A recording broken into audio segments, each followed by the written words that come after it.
It wants to confront China, wants to use India in a confrontation with China. It wants to control the Middle East, partly through Israel doing its dirty business. So this is what is happening. There isn't a smidgen of legality or decency to any of this.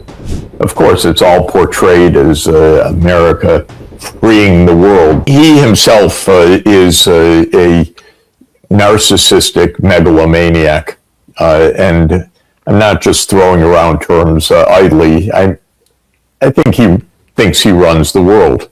Listening to him talk, you've never heard an American president in our history speak with the vulgarity, the brutality, the psychopathy that this man utters. It's absolutely gross and disgusting to listen to him at any moment.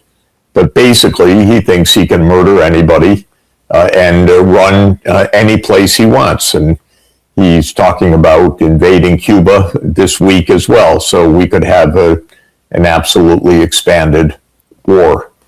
All of what's happening is part of this megalomania, which builds on normal American exceptionalism and delusional politics, because the whole American political machine thinks that it can dictate to the rest of the world. But in this case, it's worse than that, because we have a president who is out of touch with reality.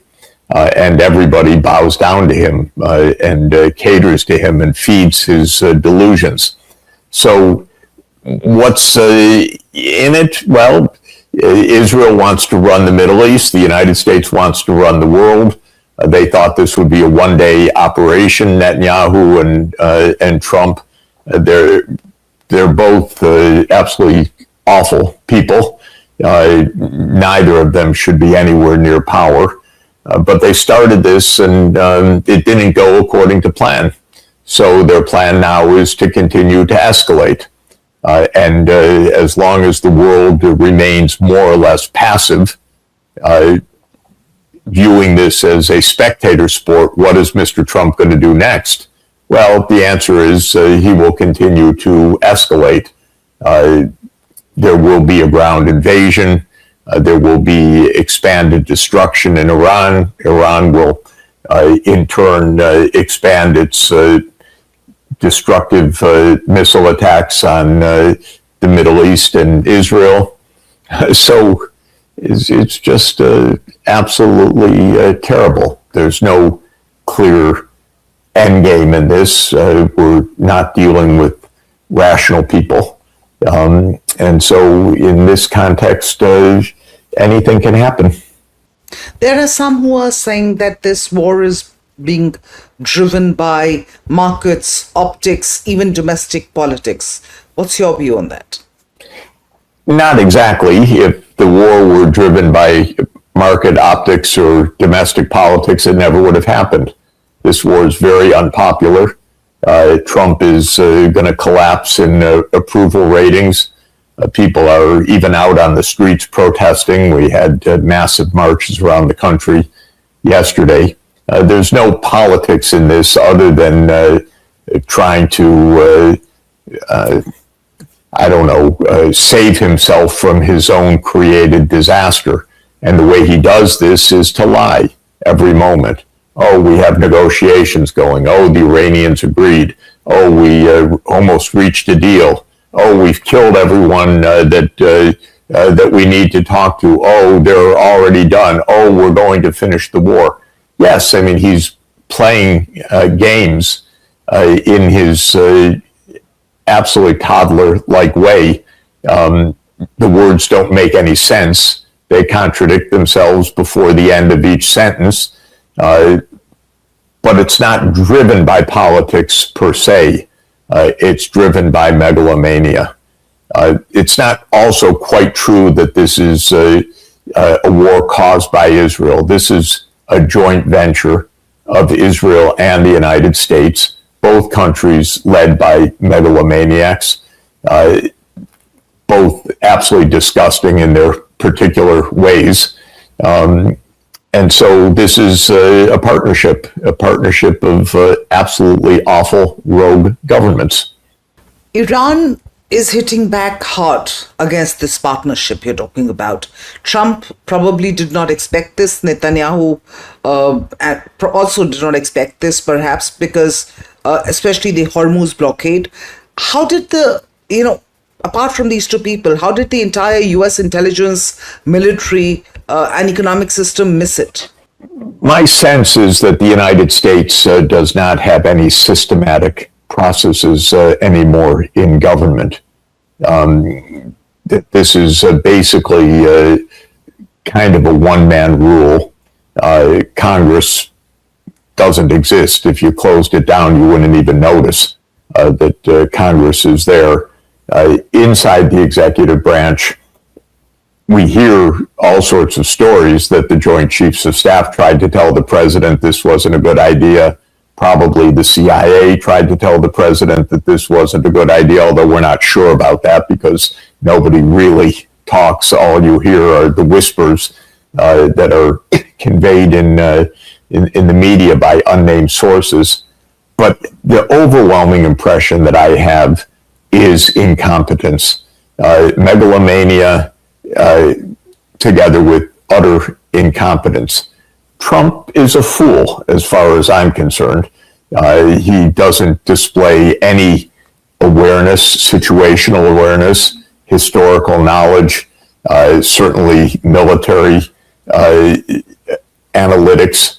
So the question is, how is it that we don't have a process? That, I think, is the interesting question.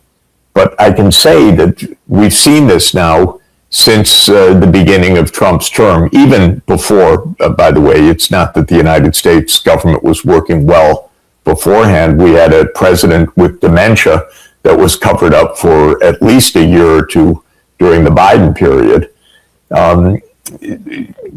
When Trump launched his trade wars, and we talked about that in the past year, this was without concept, without knowledge, without any sophistication at all.